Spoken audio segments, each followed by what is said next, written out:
Hello, good day mga kapatid. At ito na nga ang ating third day ng ating Summer Music Ministry Workshop. At syempre, tuloy-tuloy pa rin tayo doon sa napasimulan natin mga lessons. Sa araw na to, nagdagdag lang tayo ng panibagong lessons sa drummers like rudiments, single, double, at paradiddle. Paano?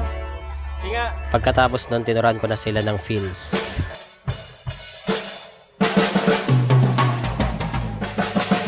Nice one! Woo! Pagdiwang.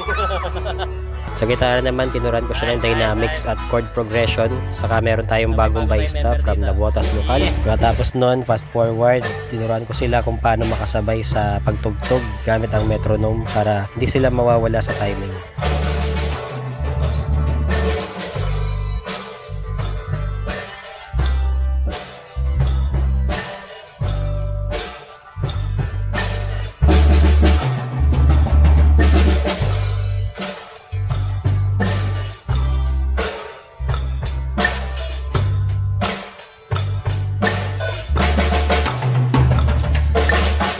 Biyaya naman ng Panginoon na halos lahat ng mga drummers natin ay nakakagawa at nakakasabay doon sa lessons na tinuturo natin sa kanila.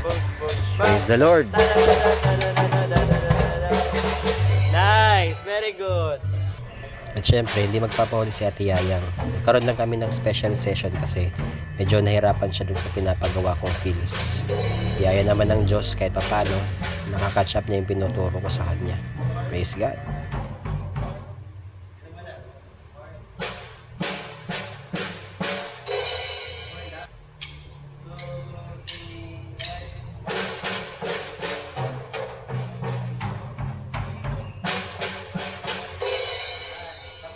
Pagkatapos nun, pinatry ko sa kanya na pabilisin yung pagpalo niya sa feels kung kakayanin niya.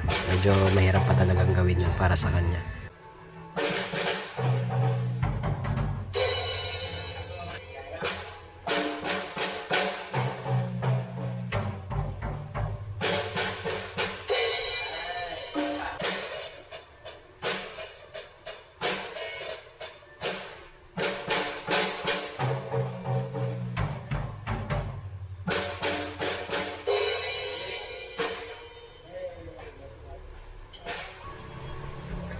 Bye-bye guys.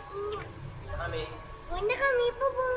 Bye! Introduce muna, yourself. Kian. Iyan, Cipriano. Taga Nabotas to ka. Ayun, Nabotas Lokal. Meron na tayong Nabotas Lokal mga kapatid. Sige, pagpe-pray tayo ni Brother Kian para pagpalain yung natin, workshop natin. Amen. Praise God. God bless mga kapatid ha. So susunod ulit kung meron pa. Pero sa tingin meron pa naman. Huwag ka agad umuko.